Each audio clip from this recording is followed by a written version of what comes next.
Shalom, kasih karunia dan damai sejahtera dari Tuhan kita Yesus Kristus ada dalam kehidupan saudara semua. Kita berjumpa kembali dalam renungan mingguan hari ini, Jumat 10 Oktober 2025. Renungan didasarkan dari 2 Timotius 2 ayat 1 sampai dengan ke-7. Sebelum kita bersama merenungkan kebenaran sabda Tuhan, mari kita menyatukan hati di dalam doa.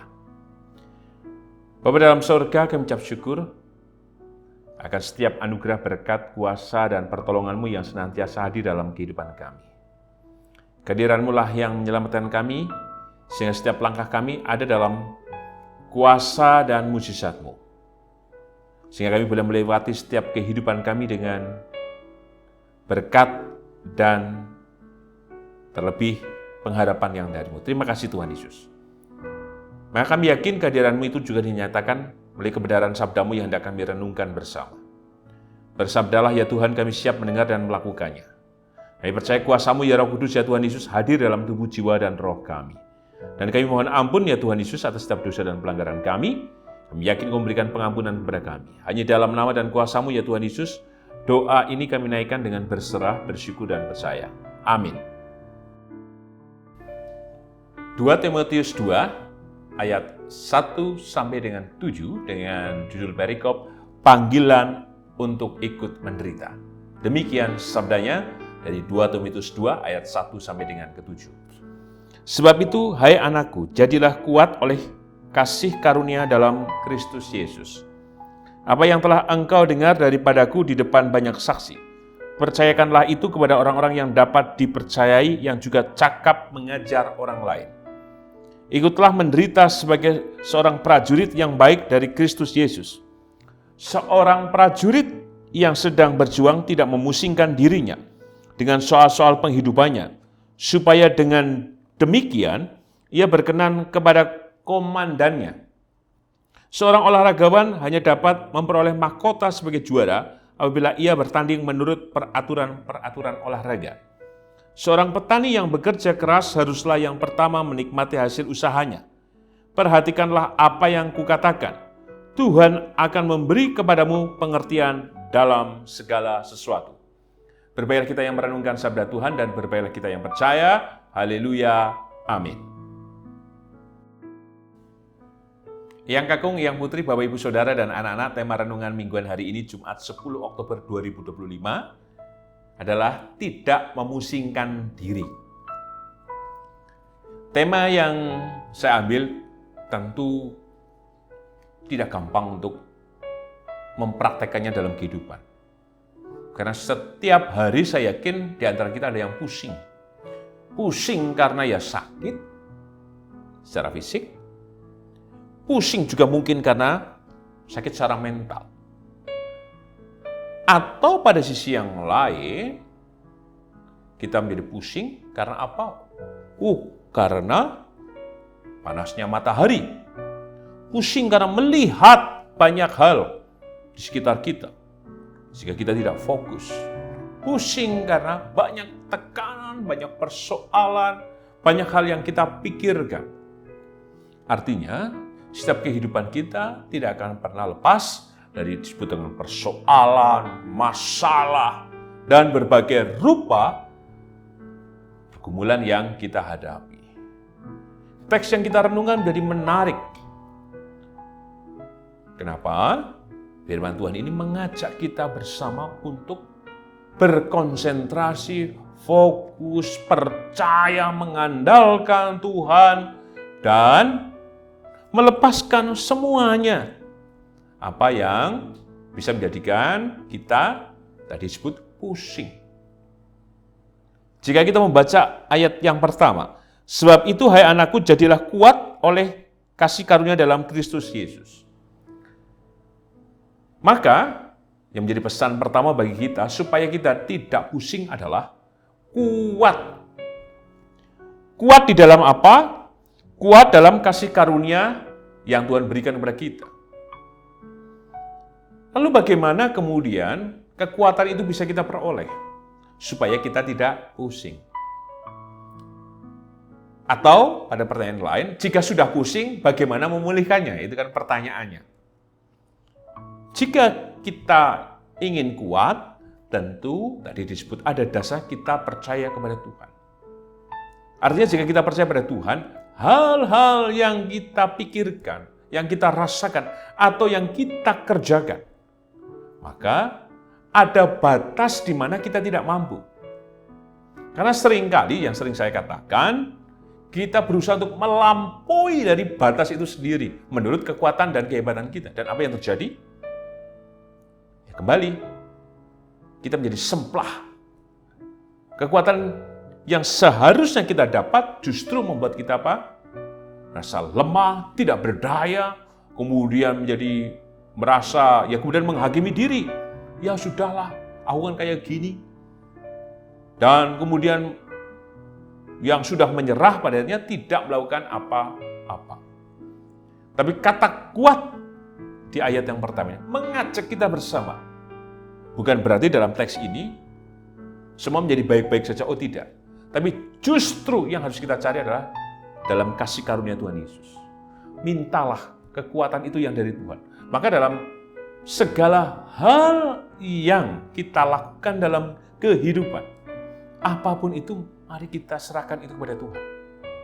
Misalkan soal pekerjaan, pasangan hidup, soal keluarga, soal pendidikan anak, soal apapun itu.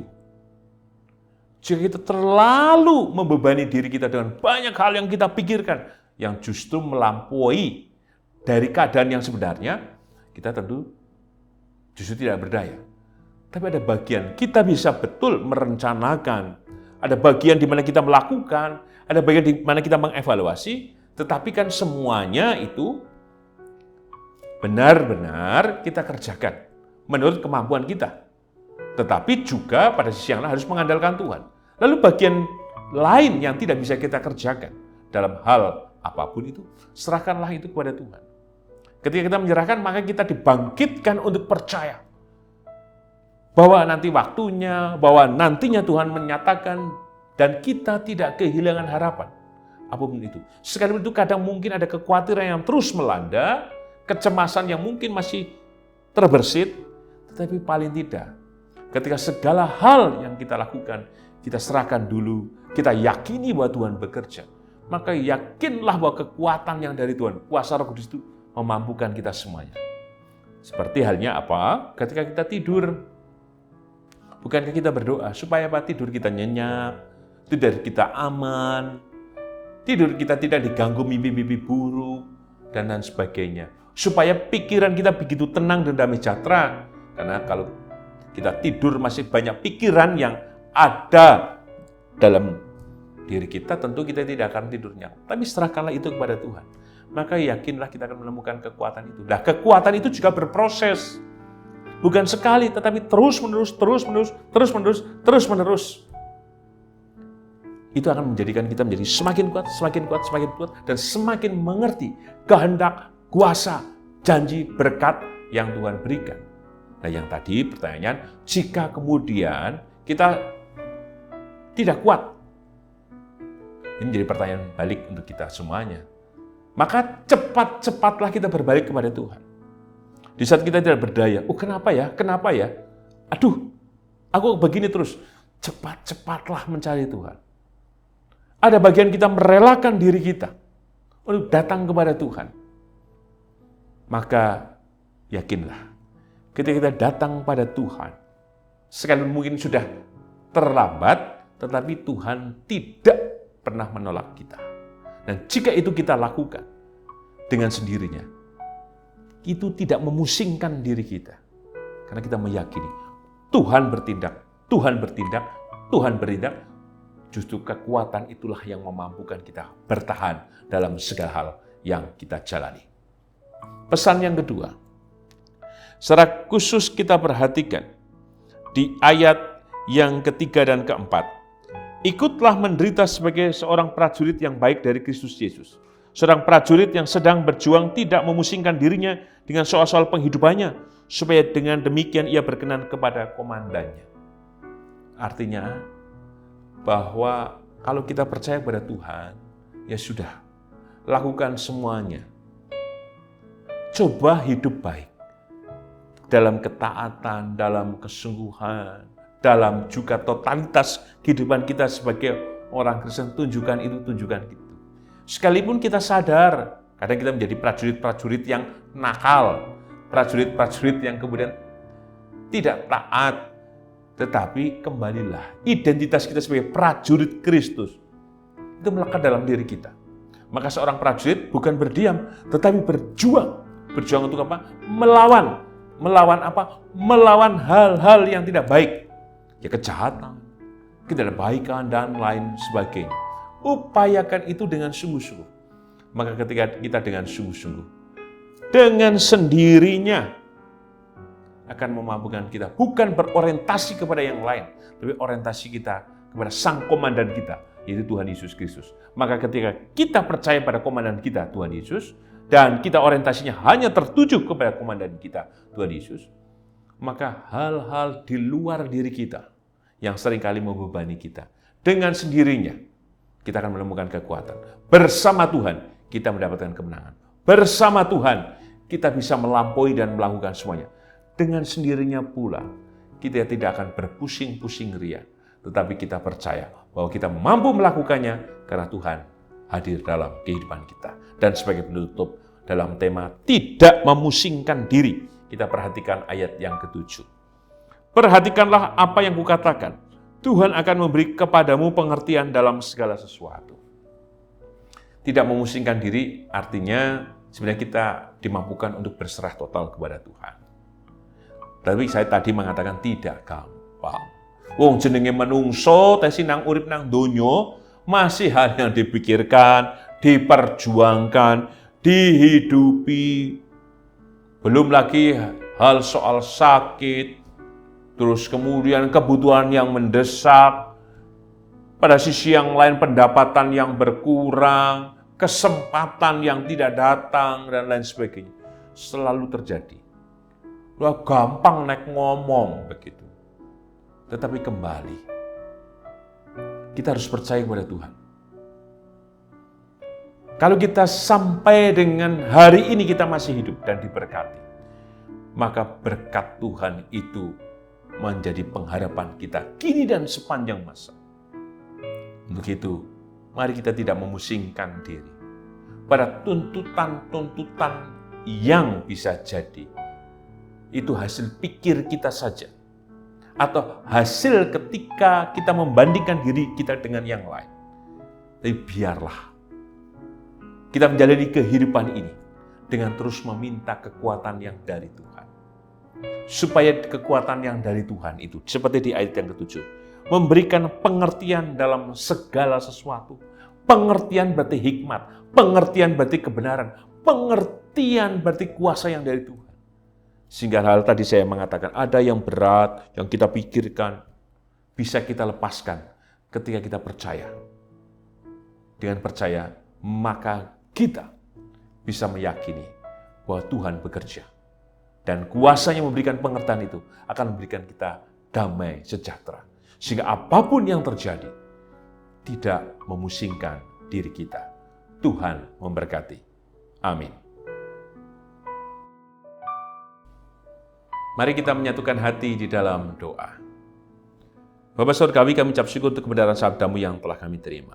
Kami dimampukan untuk tidak memusingkan diri, karena semua dalam kuasa penyertaan dan berkat keselamatan yang Kau nyatakan kepada kami setiap hari. Mampukan kami untuk berserah, percaya, menyerahkan setiap kehidupan kami pada kasih dan mujizat-Mu yang bekerja di dalam kehidupan kami. Karena Engkau bekerja dalam kehidupan kami, maka kami percaya Engkau memulihkan, menyehatkan kehidupan. Khususnya Ibu Ami Birowo, anak Amoresia, Ibu Sri Utami Suprapto, Ibu Margono, Bapak Sulistianto Biaki, Bapak Cahyo Muntadi, Ibu Titing Santoso. Demikian juga Saudari Dita, Ibu Indira Puspasari, Bapak Warsito Utomo, Ibu Endang Joko Triyono, Ibu Ana Rosalia, anak Jirasiel, Bapak Edwin Krusma Yulianto, Bapak Pendeta Emeritus Bedi Nugroho, Ibu Eri Tanesip Nasution, Ibu Pratiwi Hadi Wahyono, anak Nasya Alana. Demikian juga di dalam kehidupan Ibu Frida, Ibu Putri, dan juga Ibu Selawati serta Saudara Gilbert. Berkati, tolonglah, segarkan, dan pulihkan kesehatan hamba-hamba-Mu ini.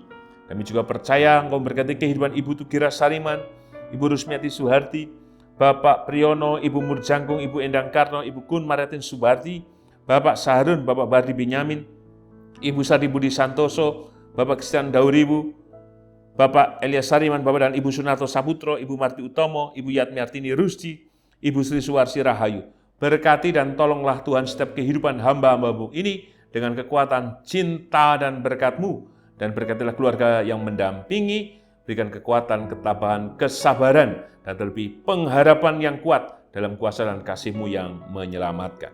Kami juga percaya Engkau memberkati setiap kehidupan kami pribadi lepas pribadi. Berkatilah kesehatan kami, kehidupan kami, pengharapan kami Tuhan. Banyak hal telah terjadi atas hidup kami. Tolonglah kami Tuhan. Kami yakin Engkau memberkati kami, menolong kami, baik dalam usaha kami, dalam rumah tangga kami, dalam pekerjaan kami, dalam juga kami mendidik, mendampingi anak-anak kami, juga dalam setiap hal yang kami harapkan. Baik kami secara khusus merindukan kehadiran putra dan rumah tangga kami, kehadiran pasangan hidup, kami juga yang rindu Engkau memberkati setiap kehidupan anak dan cucu kami, dalam pekerjaan, dalam kehidupan rumah tangga mereka, dalam studi mereka, dan hal apapun yang ada dalam kehidupan anak dan cucu kami. Berkati dan tolonglah Tuhan dalam kasih-Mu yang menyelamatkan. Kami percaya Engkau juga memberkati kehidupan GKJ Sarimulyo. Kuasa dan kasih-Mu ada dalam kehidupan kami bersama, keselamatan-Mu dinyatakan, dan cinta-Mu terus berkarya menopang kami semua. Dan kami yakin berkat-Mu juga hadir dalam bangsa dan negara kami Indonesia. Hanya di dalam nama dan kuasa-Mu ya Tuhan Yesus, Sang Sumber kehidupan dan keselamatan. Kami naikkan doa ini dengan berserah, bersyukur, dan percaya. Amin. Tuhan Yesus memberkati yang kakung, yang putri, Bapak Ibu Saudara, dan anak-anak kini dan selamanya. Amin.